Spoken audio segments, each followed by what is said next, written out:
The gunshot cracked through the humid night, and the black SUV swerved hard across the narrow street. Tires screamed against the asphalt as it slammed to a stop outside a dim warehouse on the outskirts of Lagos. 3 men jumped out, shouting, "Find her! She couldn't have gone far!" Inside the warehouse, a woman crouched behind a stack of crates, breathing hard. Sweat rolled down her face, but her eyes stayed sharp. Her name was Amara. Footsteps pounded closer. One of the men kicked over a metal drum. "Come out, Amara, you can't run forever." Amara smiled faintly. "You're right," she whispered to herself. "I don't run." Suddenly, the light snapped on. 4 women stepped out from the shadows. Tola leaned against a pillar, holding a small laptop. "You guys really should stop underestimating women." Zainab cocked a pistol calmly. "Especially these ones." Sade folded her arms, eyes cold. "You came to the wrong neighborhood tonight." The men froze. One whispered, "It's them." And Nkechi stepped forward slowly. "The Lagos Girl Gang," she said softly. Silence filled the warehouse. The men turned to run, but it was already too late. Because in Lagos, everyone knew one thing. When the queens of the streets were hunting you, there was nowhere left to hide. But it hadn't always been this way. Years earlier, none of them had imagined they would one day rule the shadows of the city. Back then, they were just 5 friends trying to survive. Amara had always been the quiet leader of the group, calm, calculating, the one who saw 3 moves ahead of everyone else. Tola was different, loud, brilliant, always typing on a laptop like the world depended on it. Data is power, she liked to say. Zainab was the fearless one. Raised on the tough streets, she knew how to handle danger better than anyone. Sade had charm that could melt steel. And Nkechi, money was her language. Together, they were unstoppable. But the one person who truly held them together was Ada. Ada had been the heart of the group. "Promise me something," she once said while they all sat on the rooftop of a small apartment building, staring at the chaotic lights of Lagos. "What?" Zainab asked. Ada smiled. "No matter what happens, we always protect each other." Amara nodded slowly. "We always will." But promises were easy to make when life was simple. Everything changed the night Ada disappeared. The phone call came at midnight. Sade answered first. Her face went pale. No, that can't be true." Amara grabbed the phone. "What happened?" Sade whispered. "Ada's been taken." The room fell silent. "Taken by who?" Zainab demanded. Sade swallowed. "Obina." The name hit like thunder. Obina was one of the most feared crime bosses in Lagos, ruthless, untouchable. Amara stood up slowly. "Where is he?" Nkechi shook her head. "You don't go after someone like Obina. People who try disappear." Zainab's voice hardened. "Then we make him disappear first." Hours later, they found Ada. But they were too late. She lay on the cold floor of an abandoned building, still, silent. Sade dropped to her knees. "No, Ada, please." Tola turned away, tears streaming down her face. Zainab punched the wall so hard her knuckles split open. Amara stood frozen. Her voice came out barely above a whisper. "He did this." Nkechi looked at her. "What are we gonna do?" Amara's eyes slowly filled with fire. "We take everything from him." Weeks passed, but grief slowly transformed into something else, something darker. One night, the 5 women gathered again in Amara's apartment. Maps covered the table, phone records, business routes, smuggling operations. Tola topped her laptop. "I've been tracking Obina's shipments for 2 weeks. Zainab leaned forward. "And?" Tola grinned. "He's vulnerable." Sade looked around the room. "Are we really doing this?" Amara answered without hesitation. "Yes." Nkechi frowned. "You're talking about starting a war." Amara's voice was steady. "No." She looked each of them in the eye. "We take control." Silence hung in the air. Then Zainab smiled slowly.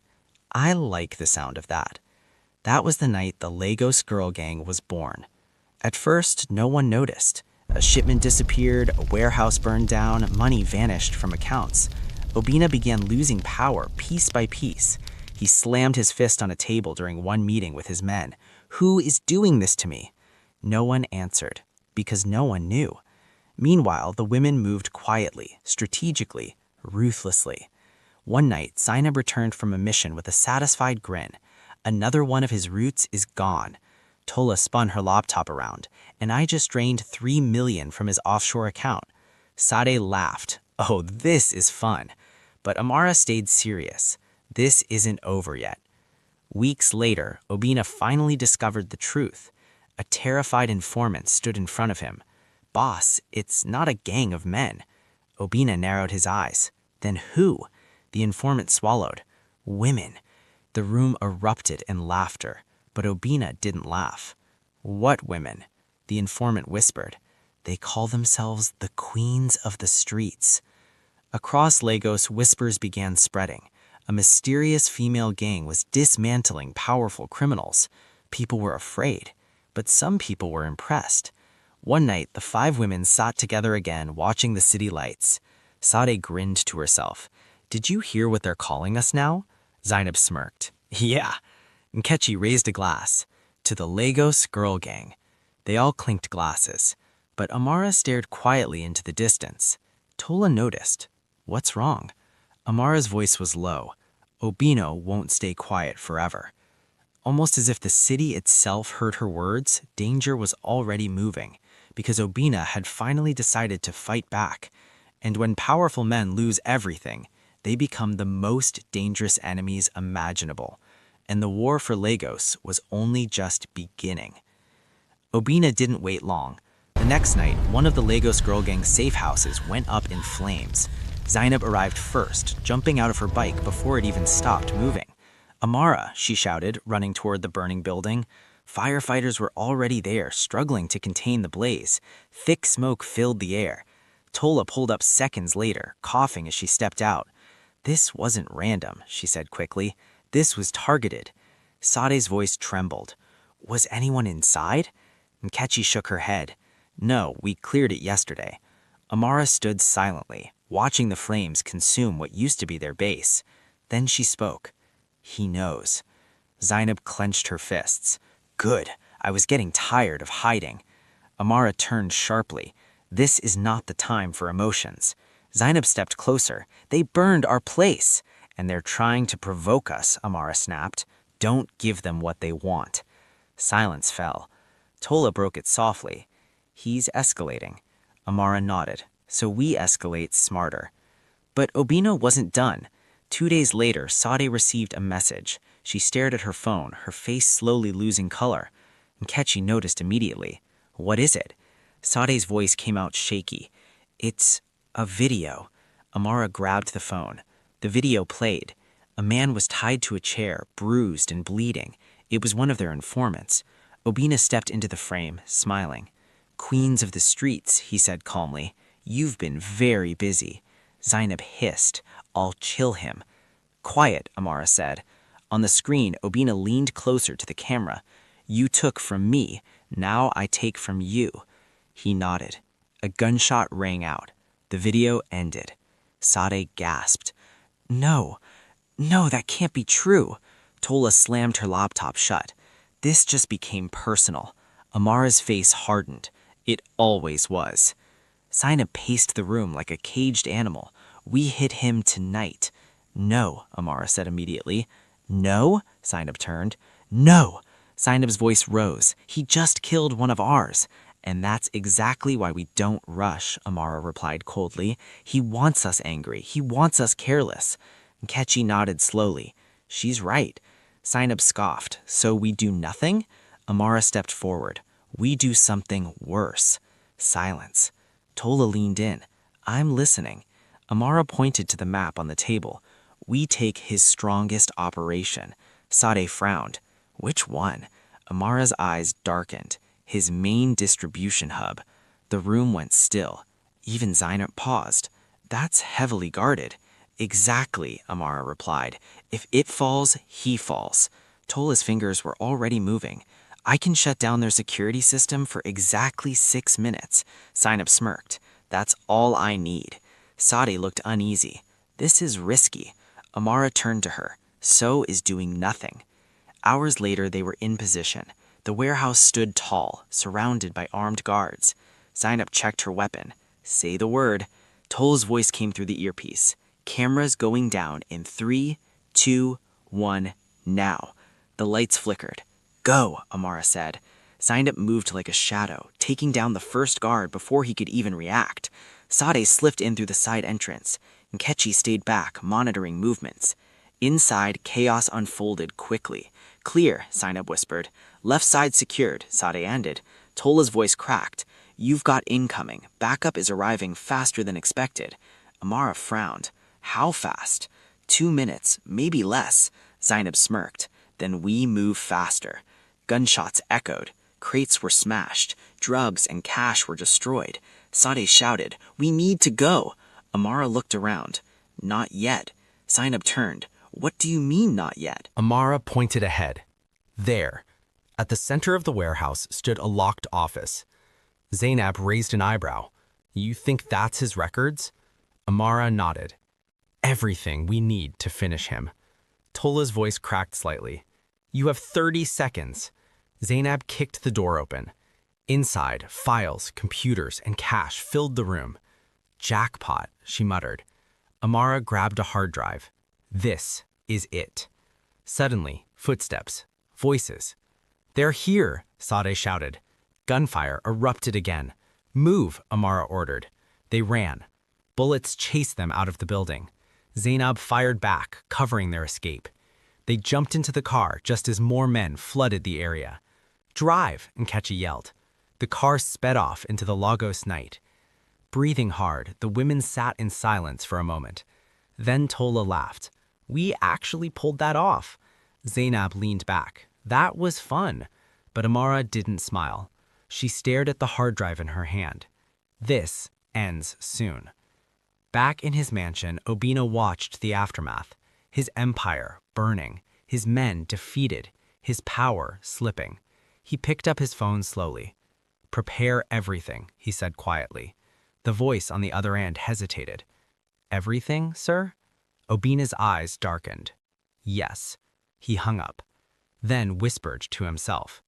If they want war, his grip tightened. I'll give them war.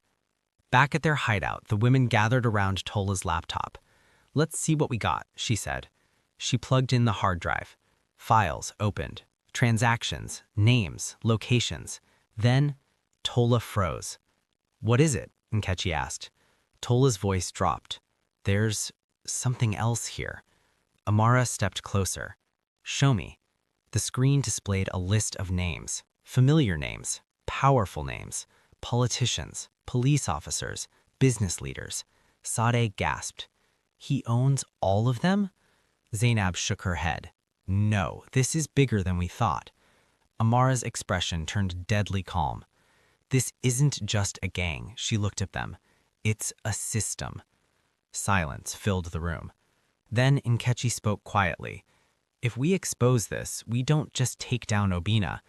Tola finished the sentence. We shake all of Lagos. Amara nodded slowly. Good. Zainab smiled. Now that sounds like real power. But outside, unseen by them, danger was already closing in, because Obina had made his move, and this time, he wasn't coming for their business. He was coming for them. Rain fell heavily over Lagos that night, turning the streets into glistening mirrors of neon lights and chaos. Inside their hideout, tension sat thick in the air.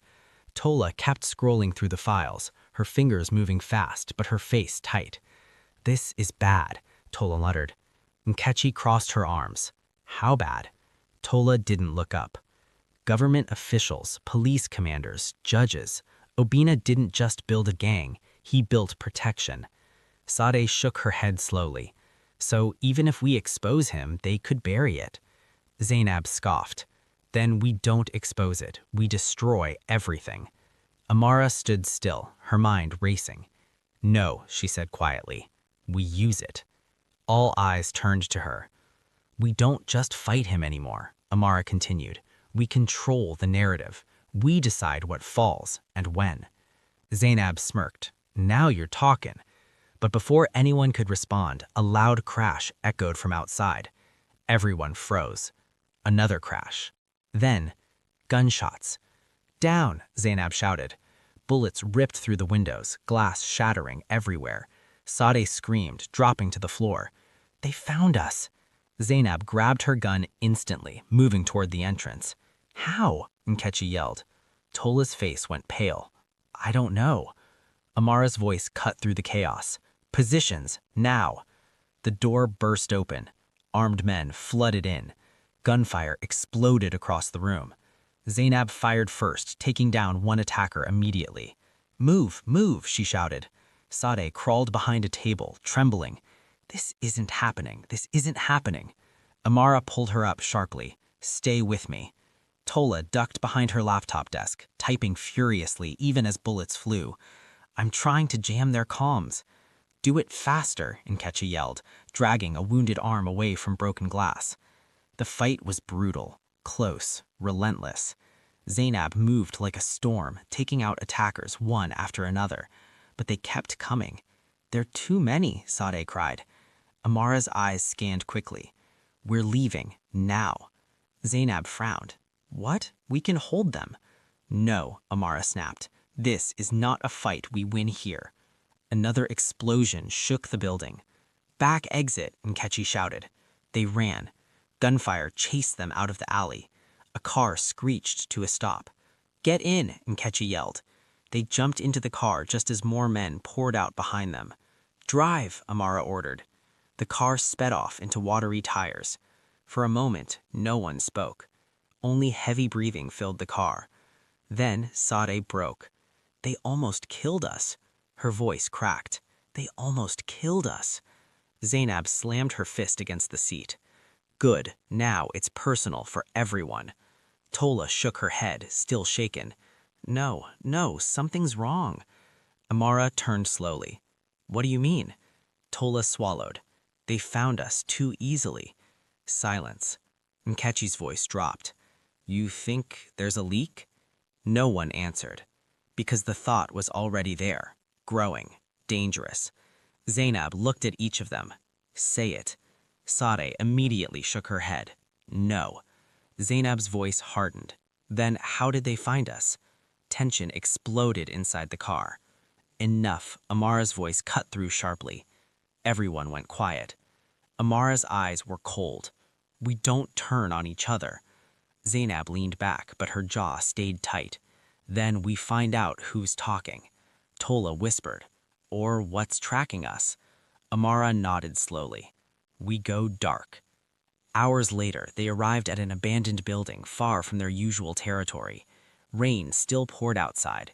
Inside, the air felt heavy, uncertain. Tola immediately got to work, scanning devices.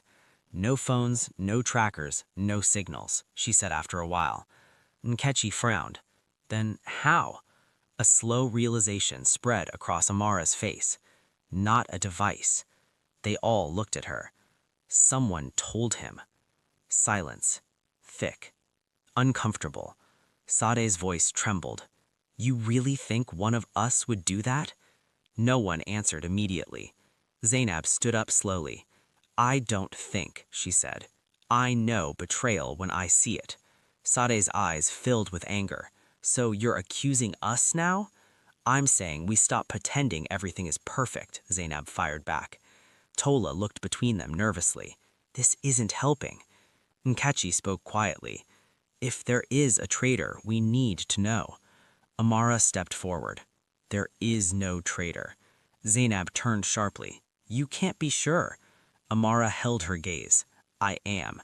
Zainab laughed dryly. Blind loyalty will get us killed, and paranoia will destroy us faster. The room fell silent again. Then a phone buzzed. Everyone froze. Slowly, all eyes turned to Sadeh. Her phone.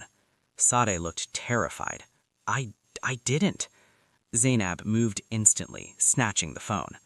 Unlock it. Sadeh's hands trembled as she unlocked it. Zainab checked. Her expression changed. What? Nkechi asked. Zainab's voice dropped. It's a message. Amara stepped closer. From who? Zainab looked up. Obina. The room went cold. Sadeh gasped. No, I didn't contact him. Amara took the phone. The message was simple. I told you I would find you. Another message followed instantly. Next time, I won't miss. Sade broke down. I didn't contact him. I swear, I don't even know how. Tola grabbed the phone, checking quickly. It's not outgoing, he said. He sent it. Zainab narrowed her eyes. Or someone gave him the number. Sade cried harder. Please, you have to believe me. Amara stared at her. Long. Hard. Then she spoke. We don't break. Zainab scoffed. Even now? Amara's voice turned steel. Especially now. Silence. Heavy. Dangerous. Then Amara continued. Obina wants us divided, weak, suspicious. She looked at each of them. We don't give him that. Nkechi nodded slowly. She's right. Zainab hesitated, then sat back down. Fine, but if I find out someone's playing both sides, her voice dropped. I won't hesitate. Sade wiped her tears. I'm not a traitor. Amara stepped closer to her. I know. Then she turned to the others. We finish this. Tola looked up. How? Amara's eyes burned with quiet fury. We don't just fight him anymore. She paused. We end him. Outside, the rain began to slow, but something darker had already taken its place. Because Obina wasn't just watching anymore. He was preparing something bigger, something final. And the next move would decide who truly ruled the streets of Lagos. The rain had stopped by morning, but the air in Lagos felt heavier than ever. Inside the abandoned building, no one slept. Zainab sat by the window, cleaning her gun in silence.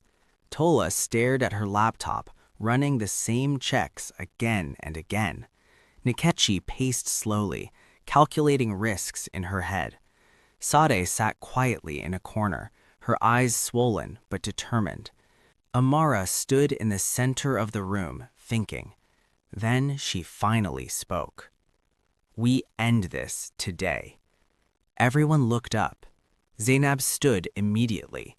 Good. Tola frowned. Wait, we don't even have a full plan yet. Amara turned to her. We do. She placed a small flash drive on the table. This is everything. His network, his allies, his secrets. Nkechi nodded slowly. If this gets out, he loses everything, Amara finished. Sade wiped her face. So we expose him? Amara shook her head. No. Zainab raised an eyebrow. Then what? Amara's voice dropped. We use it to draw him out. Silence. Tola leaned forward. You mean bait him? Amara nodded. We send him a message. We tell him we're releasing everything tonight. Zainab smiled slowly. And he comes to stop us. Exactly. Nkechi frowned. That's dangerous. Amara met her eyes. So is letting him live. Tola hesitated. What if it's a trap? Zainab laughed softly. Then we walk into it, ready. Sade finally spoke, her voice steady now. Where? Amara answered immediately. The docks. Zainab nodded. Open space, limited exits. I like it. Tola exhaled. All right, I'll send the message. Her fingers moved quickly. Message sent. No turning back. Hours passed. Night fell again over Lagos. The docks were quiet. Too quiet. Waves crashed softly against the shore. A single car pulled up. The women stepped out. Zainab scanned the area. He'll be here. Tola adjusted her earpiece. No signals yet. Sade wrapped her arm slightly around herself. I don't like this. Amara's voice was calm. Stay sharp. Then, headlights. Multiple vehicles approached. Zainab smirked. Showtime. Cars stopped. Doors opened. Men stepped out, armed. Then, finally, Obina. He walked forward slowly, clapping. I must admit, I'm impressed, he said calmly. Amara didn't move. You came. Obina smiled. Of course I did. You have something that belongs to me. Zainab stepped forward. Come take it. Obina chuckled. You think this ends well for you?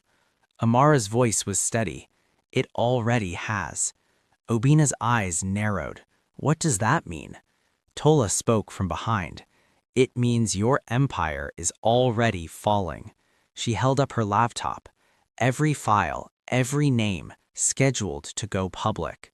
Obina's expression changed just slightly, but it was enough. You're bluffing, he said. Amara shook her head. Try me. Silence stretched. Then Obina laughed. You're bold. I like that. His tone shifted suddenly. But bold people die first. He raised his hand. Kill them. Gunfire exploded. Zainab moved instantly, firing back. Down, she shouted. Chaos erupted across the docks. Bullets flew. Men shouted. Sade ducked behind a crate, shaking but holding her ground. I can't do this, she whispered. Amara grabbed her. Yes, you can. Stay with me. Tola typed furiously, even in the chaos. Uploading now. Nkechi fired carefully, covering their sides. They're too many. Zainab yelled, We don't need all of them, just him. Amara's eyes locked onto Obina. He was stepping back, trying to escape. No, she said under her breath. She moved, fast, dodging bullets, closing the distance. Amara, Tola shouted, but she didn't stop. Obina turned, surprised to see her so close. You... Amara raised her gun. This is for Ada. A shot rang out. Obina staggered, then fell. Silence, slow, heavy. The remaining men froze, then ran. Within seconds, it was over. Only the sound of waves remained. Amara stood still, staring at Obina's body. Zainab walked up beside her. That's it. Nkechi exhaled deeply. It's over. Tola looked at her screen, then smiled. No. They all turned. What? Sade asked. Tola's grin widened. It's done. Amara frowned. What is? Tola turned the laptop towards them. Everything is live. Sade gasped. You mean... Yes, Tola said. Every secret, every connection, every name. Zainab let out a low whistle. Lagos is about to explode. And it did. Within hours, the city erupted. News spread like wildfire. Powerful men were exposed. Arrests began. Systems shook. Everything changed. Days later, the 5 women stood on a rooftop again, overlooking the city, just like before, but everything felt different now. Sade smiled softly. We actually did it. Nkechi nodded. We didn't just survive. We won. Zainab leaned against the railing. Queens of the streets. Tola laughed now. Sounds even better now. Amara looked out at Lagos. Quiet. Thoughtful. Then she spoke. This city, she paused, belongs to no one.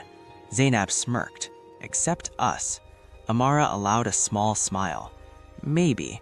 Sade looked at her. So what happens now? Amara turned to them. We decide what comes next. The camera of the story fades with the 5 women standing strong, unbreakable, watching over a city that would never forget their name. Because legends aren't born, they are made in moments like this.